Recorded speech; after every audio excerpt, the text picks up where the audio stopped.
From Hollywood, it's time now for John Lund as Johnny Dollar. Ken Ralston, Johnny. Oh, hi, Ken. How's Kansas City? Take my word, in Hollywood it's better. Oh? You always liked Hollywood, didn't you, Johnny? You want me to? Now, there's a man there named Phil Gardner. He's up to here in Starlet. In what? Starlet, young girls with big careers in front of them. Phil Gardner's an agent for them. So he needs me? Oh, we do, Johnny. Twin State Insurance. Gardner's been calling me every half hour. It's like this, Johnny. Gardner's insured a few of these starlets with us. One in particular for $50,000. So? So, mostly Gardner's been babbling. He says this starlet in particular might not live. Babbles somebody wants her dead any second. You like Hollywood, Johnny? Commission? Fat. Real fat. Hollywood. I like it.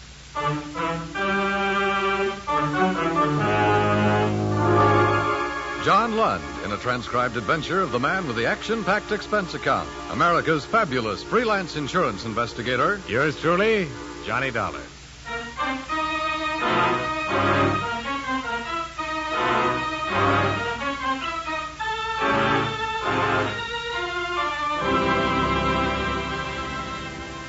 Expense account submitted by Special Investigator Johnny Dollar to Twin State Insurance Company, Kansas City, Missouri. The following is an accounting of expenditures during my investigation of the Starlet matter. Expense account item 1, $227.70. Airfare round trip on coach out of LaGuardia, flight 601, flying west.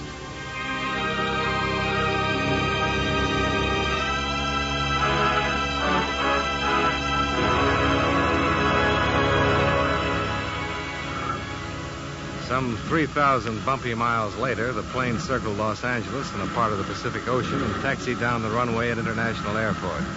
It was 3:20 of a dirty afternoon. Expense account item 2, $440, cab fare to Sunset Ruxton Hotel, my home away from home in Hollywood, where I checked in, renewed old acquaintances with Judy, the telephone girl, put my pale cheek against her suntan, and told her I'd see her later. Expense account item 3, $2 even, to Beverly Hills office of Phil Gardner, agent. He was not in. The receptionist in silver hair pointed a silver fingertip across the street and said, "That's where. Chez Scotty's restaurant." And Mr. Gardner would be dressed with 2 vents in the back, a Tattersall vest, and blue suede sandals. And you know, he was. So you're the boy they sent from KC, huh? Wait, I'll scooch over a little. You can sit down. Yeah, thanks. What's your name? Dollar, Johnny Dollar. You want to see a picture, Johnny? Here, take a look. That's Toby. Toby? Toby Drake. You've seen her in pictures. I have. You're living. You must have seen her in pictures. Loyal moviegoers like you are going to make a star out of Toby. Well, I'm happy for both of you. If she lives. Somebody's going to kill her, Johnny. Murder her dead. Now, she's a sweet kid. It shouldn't happen to her to die from these anonymous threats. Look, why don't you give it to your press agent? Johnny, believe me, on my knees, I tell you. If I want publicity, I give it to the cops. I'm not kidding, Johnny. The kid's scared. She's in a lot of trouble. No call for you, Mr. Gardner. I'll plug it in here. Oh, thanks, Charlie. Right this way. Gardner speaking. Snap it out. I'm busy. Huh? No. Yeah, huh? No. Yeah. Skeptic. Huh? I just called you skeptic. What's that mean? Toby's dead. Her boyfriend called. I should be the first to know. I'm sorry. Look, I'll drive you over there. You'll want to see for insurance purposes, huh? I'll use the Jag. I'll put the top down. Sure. You wouldn't go to a funeral any other way, would you, Phil?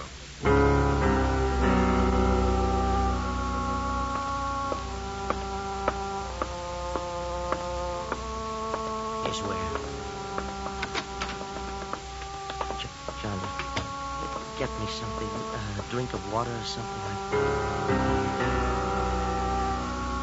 The place swarming with things. Chintz curtains, plump upholstery, and Beverly Hills Oriental knickknacks cluttering the Grand Rapids highboy. I walked over to the 3-piece section. Toby Drake was lying there, her hand trailing down to the floor. I couldn't see her face until the big man stood up. Somebody wrapped that black silk stocking too tight around her neck. You wrapped the stocking? Look, Buster, a call came to headquarters and said get here because there was a dead girl named Toby Drake. There is. And all of a sudden you're here. Why? Something they have around this town. An agent. He's Toby's. Oh, agent? Huh? Well. Talk to me, agent. Sure, Lieutenant. Just Detective Koska. Lieutenant I'll never make. Go ahead. Well, it was like this. Johnny and me sit there at Scotty's chewing fat, and the phone was brought over, and the man on the other end says it's Mr. Fulton. And he says his girlfriend's dead. Honest, I'm broken up about this. Well. You wrapped the stocking, agent? Johnny, he's Johnny Dollar. He's from the insurance. Well. You been hired, Dollar? Yeah. Twin City Insurance. And for me, too, Johnny. All the way, find out for me who killed Toby. Hired, huh? These guys employ you, huh? Well. Little bulge there. You carry a gun, too. Oh, well. Yeah. Where's her boyfriend? In the bedroom. Name's Roy Fulton. He hardly says a word to me. Go talk to him, Dollar. Go tell him it's okay. You can talk to him.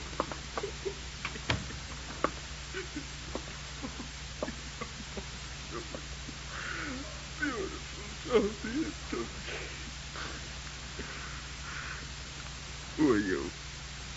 Johnny Dollar. I'm an insurance investigator. Toby's dead. She was murdered, Mr. Fulton. I'm trying to find out who did it. We had a date. I came here. I saw her.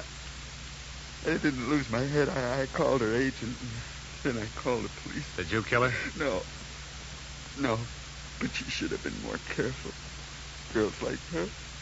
What kind of girl did you think she was? Very pretty. Just beautiful.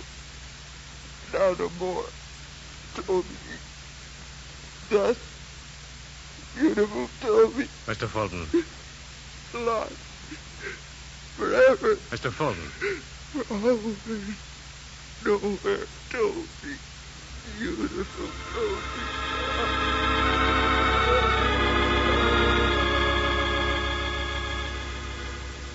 I couldn't get through to him anymore. I gave him back to Koska, and I got out of there. A few thoughts on Toby Drake. Toby, a kid who'd once maybe won a beauty contest. Expenses paid to Hollywood, shake hands with the stars. A nice kid. Pretty kid on her way, now dead. I bought a paper and went back to my hotel. The lobby desk came first. Hi, Mr. Dollar. Any calls for me, Judy? You got a call with a message. You want it? Why don't you come over here and give it to me, Judy? I've never seen you standing up. I'm taller. The message came in 10 minutes ago. You want to reach for it? Shall I read it to you? Read it. Goes like this. First Toby, then Stella Martin. You can't stop it, Dollar. First Toby, then Stella Martin. You ad-libbing this, Judy? Says right here. Who left the message? I took the call. The man said it and hung up. What Stella Martin does he mean, Mr. Dollar? I wish I knew, baby. You think maybe the starlet Stella Martin used to be a starlet? She's not around much anymore. Starlet, huh? How would I get in touch with a starlet, Judy? Oh, I know. Hand me that phone book.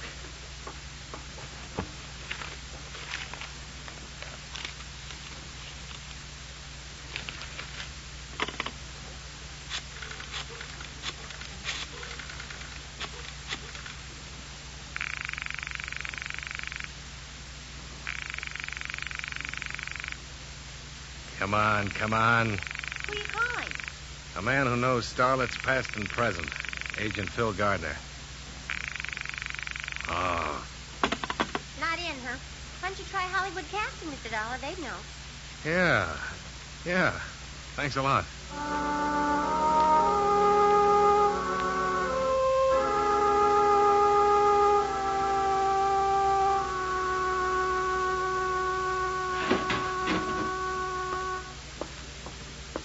Stella Martin dropped from our Reddit file. Non-payment of dues. Well, there must be an address where you dunned her. 2001 Magnolia Avenue, Westchester.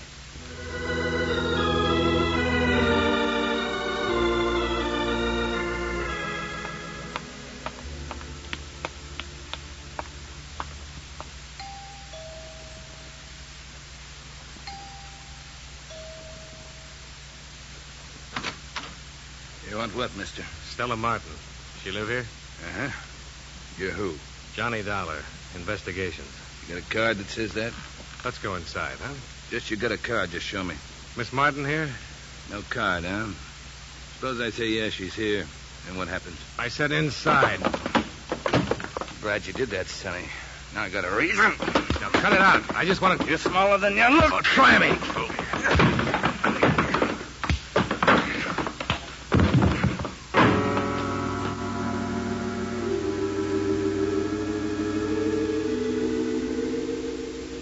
Later, when I opened my eyes, he was gone. I got to my feet, fell down, then finally made it over to the hallway, where there should have been a bathroom and a towel and some water. The thing that stopped me was the girl in the negligee. She was sitting on the floor against the wall. She was blonde, and her head was turned to one side as if she was wondering about me. There was a stocking tied around her throat, and she was dead.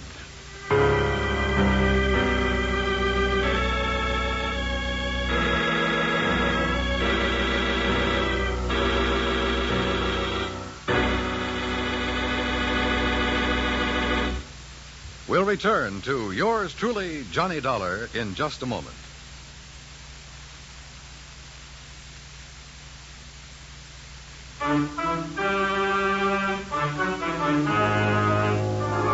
Now, with our star, John Lund, we bring you the second act of yours truly, Johnny Dollar.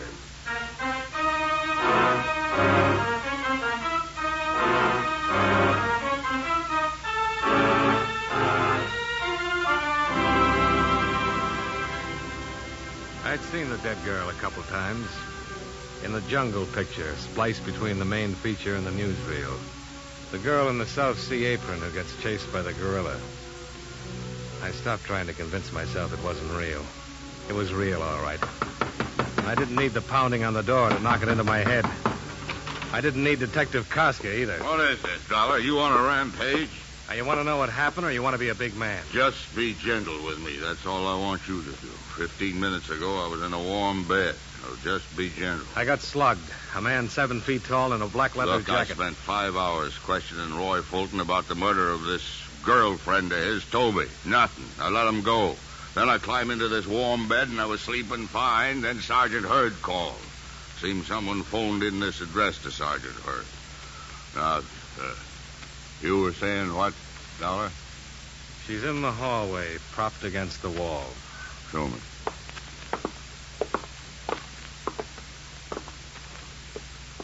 Sigh a deep sigh about the warm bed, Koska. She's young and she's strangled. And her name's Stella Martin. You want to clear it up for me? I got word about her. I came here and a guy clobbered me. I woke up a few minutes ago. Nobody gives me words, Dollar. Why you? I don't know why. If I knew why, I'd know who. You want to listen about a guy in a black leather jacket? 7 feet tall, huh? Yeah, about. Brown felt hat. Find him. That oughtn't to be tough for a big man like you. Don't be sour on me, Dollar. You took some lumps. You see this, kid? What? Yeah. She's holding something in her hand. What? Well. Read it, Johnny. Read what it says. There'll be another one tomorrow, Dollar. Another one tomorrow, Dollar. Well, now. What makes me so popular, Koska? Why doesn't it say your name? Because it says Dollar. Because it says the name of a guy I stumble over when I get out of a warm bed. What am I going to do with you? Take you downtown and sweat you? Get out of here, Dollar. Get out.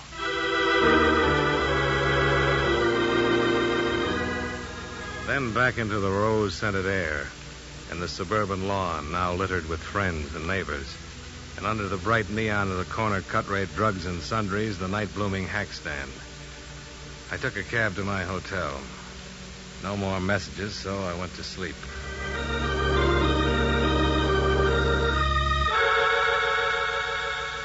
And the next morning, the sound of the telephone screaming the name of Phil Gardner, agent. Get here, it said. So I got there. Girls drop like flies where you walk, Dollar. I read the papers this morning, and you were there, and another one dropped. Now, what's the matter, Phil? Only yesterday we were in love, you and I. Now, don't ask me. Can't we even be friends? It's a tired line from a tired guy. I don't like tired. Let me tell you something, Phil. I'm glad you called. You were going to be my first stop. Now, look, you were hired to maybe prevent Toby Drake's dying, and this you were a flopola, a stinkeroo. Then you stay on, maybe you could come up with why Toby, a talented girl, had to die. Well, like I said, stinkeroo. On your feet, Phil. Now, keep away from me, Johnny. On your feet. Now, Now we talk. I'm talking. You killed Toby, Phil? My arm, Johnny. Toby was on her way, maybe a star soon. Also with insurance, $50,000. Beneficiary you. My arm. That why you killed her? Johnny. And all this big talk on the phone this morning. Get down here. Cover up talk, Phil. All right. And we'll try the name Stella Martin. I'll level with you. Just let go my arm. Stella Martin, a 3 months ago pickup. From Dorcas Drive-In on Santa Monica, a guy gets lonesome for a car hop like Stella.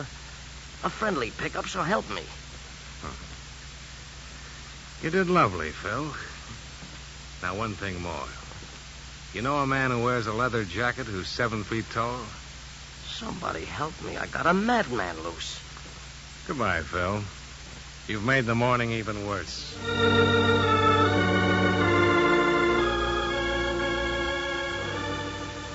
I got to the drive-in on Santa Monica. A cowgirl with a menu and a pair of heavy-duty sheer dungarees threw a card on my windshield that said Phyllis on it. Dorcas, she asked back. Why, that's old Melv over that way. I moseyed on over to old Melv. Howdy. Johnny Dollar, insurance investigations. Milburn Dorcas. Shout out a fella. Howdy. Howdy. You the manager of this place, Melv? Yeah. Top hand. What else? Huh? Oh, tenderfoot talk. Don't let it throw you. I need some information, Melv. Yeah, don't be a gravel kicker, son. Speak up. What's on your mind? Know a girl named Toby Drake, Melv? I know her. Used to work here. One named Stella Martin? Yeah. Do the work this evening. She ain't gonna make it, though. She's dead. She and Toby. Choked. Seen it in the Gazette. I need your help, Melv. Deputize me. Well, I don't know. Just don't know. If you don't help, there's liable to be another dead girl. Peggy. Who? What's the matter, son? You got monkeys in your ears? I said Peggy. Peggy Bryan. On account of them 3 girls were thicker than the bobcat's tail. Do tell. Yeah, thicker than that even. Peggy used to work here, too. Drove to work in Toby's auto. You know where I can find Peggy? North Hollywood she lives in. Yeah, you wait a bit. I'll dig up her address. You want to wait, son, or you got to be riding on? I'll wait, Melv.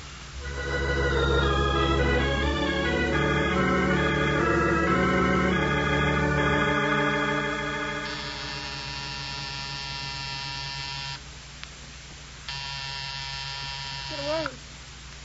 Get away from me. Whoever you are, get away. Listen to me, Miss Bryan. I've come to help you. I'll kill you. I'll kill you before you kill me. Don't be crazy. Give me that gun. There. That's better. To kill me. That's why you come to kill me. Now, let's scream inside. We don't want to make talk for the neighbors. Inside, Peggy. Now, hush, hush, baby girl. Hush. You see? I let you go. It's nothing to be scared of. I'm here to help you. To keep it from happening. Like it did to Stella and Toby. You understand what I'm saying, Peggy? Stella. Toby, they're dead. And now it'll be me. Why does it have to be you, Peggy? You don't know? You kill and you don't know why? Try to understand. I'm an insurance investigator. A lot of times I'm around when people die. Sometimes I get there sooner. Now help me. Help me, Peggy, so I can help you. That way we'll save us both a lot of pain. I'm so frightened. It's because I'm so frightened. Whoever killed Toby and Stella, why would they want to kill you? I know why. I think I know. Well, tell me, Peggy. A woman was killed. We killed her. Tell me about it. It was 3 years ago. Toby, Stella, and I, we had a little car. We used to take trips. 3 summers ago, we took a trip to Oregon. One day, One day what?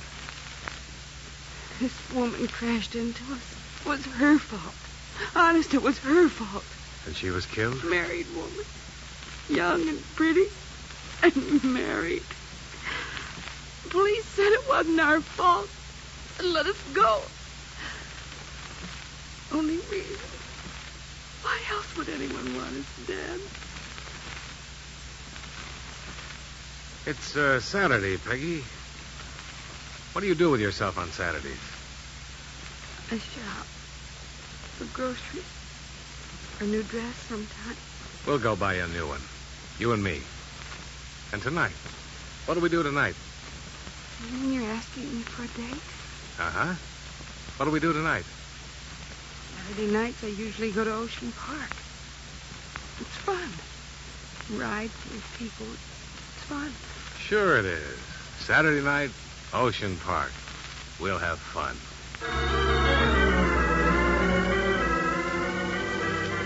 So I made a lot of phone calls. To my hotel to tell Judy I was going to Ocean Park with a girl named Peggy Bryan, in case anyone inquired. And I called Agent Phil Gardner and let him know where I was going. Finally, I called Roy Fulton, Toby's boyfriend, and let him know all about my plans for the evening. And then I went shopping with Peggy Bryan and then took her to Ocean Park. Peggy Bryan, Pigeon. Let's just walk for a while, Johnny. Whatever you say.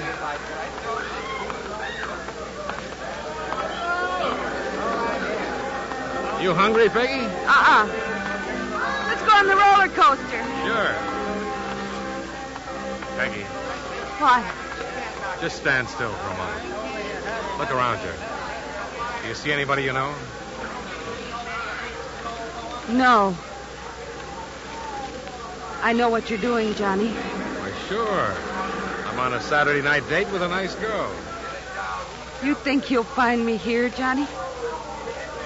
You want me to level, don't you? Is he going to kill me? I'm going to try to stop him, Peggy. Come on, let's eat.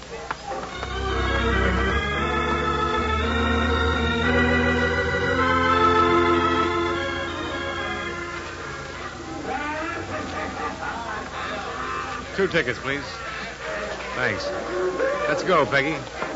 Stay close to me, Johnny. A girl can get lost in the fun house. Johnny. Oh, Johnny. What's the matter, Peggy? Nothing. I'm having such a good time.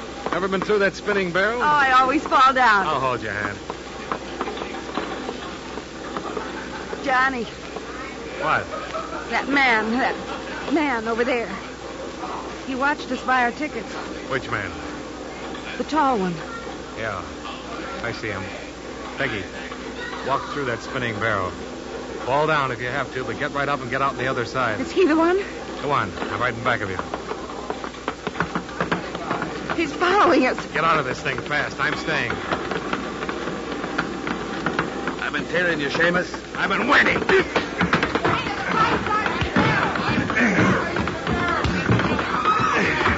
You had enough, Shorty? Yeah. Come on, I'll drag you out of here. Now talk. Talk or so help You're me crazy, Seamus. Talk. You think I killed her? I didn't kill Stella. She was dead when I got there. I swear she was dead. Yeah, sure she And was. you came in. I went crazy. I wanted to kill. Something to get even. And why are you following me? Because you're a Seamus. If we get to the killer, I want a piece of him. I didn't kill Stella. I was in love with her. You gotta believe me. You got to.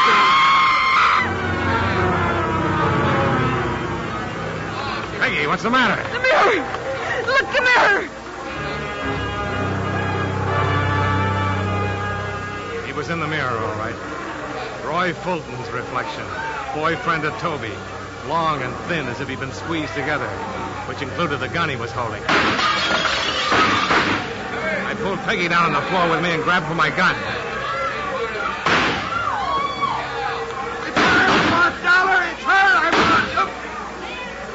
Something happened to him. Something red that splintered in the front of his shirt. But he kept coming. Then something caught up with him.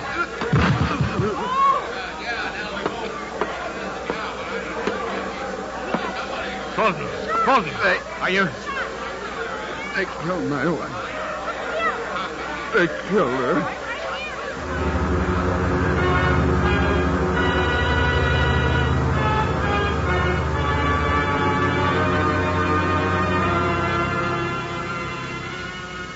Expense account item 4, 1995. To dress a pigeon named Peggy Bryant. Item 5, $112 miscellaneous. Hotels, meals, roller coaster ride, fun house, etc. Expense account total, $366.05. Remarks: pay Phil Gardner, agent, face value of $50,000 policy on Toby Drake. Well, all in all, from your point of view, my trip to Hollywood was a failure. From my point of view, I kept one girl out of 3 alive, and I was lucky at that. Luckier than you usually get in Hollywood. Yours truly, Johnny Dollar.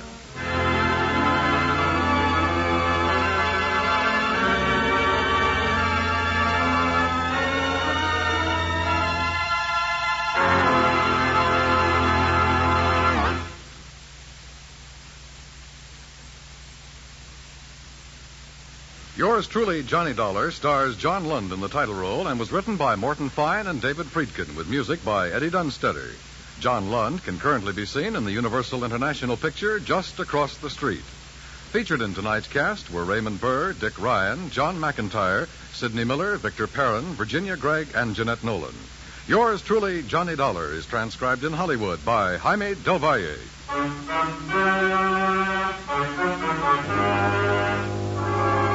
This is Dan Cubberly inviting you to join us next week at this time when John Lund returns as... Yours truly, Johnny Dollar.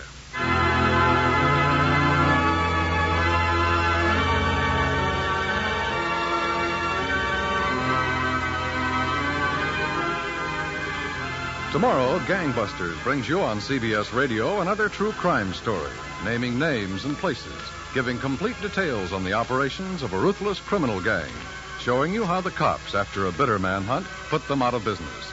Every Saturday night on most of these same stations, hear Gangbusters, the program that gives criminals wanted descriptions that help the public enforce the law and often collect rewards for their good citizenship.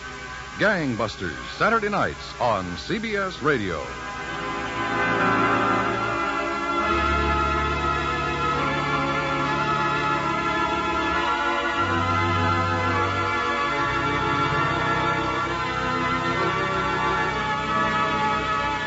And remember, you'll find Western adventure and music with Gene Autry, Saturday evenings on the CBS Radio Network.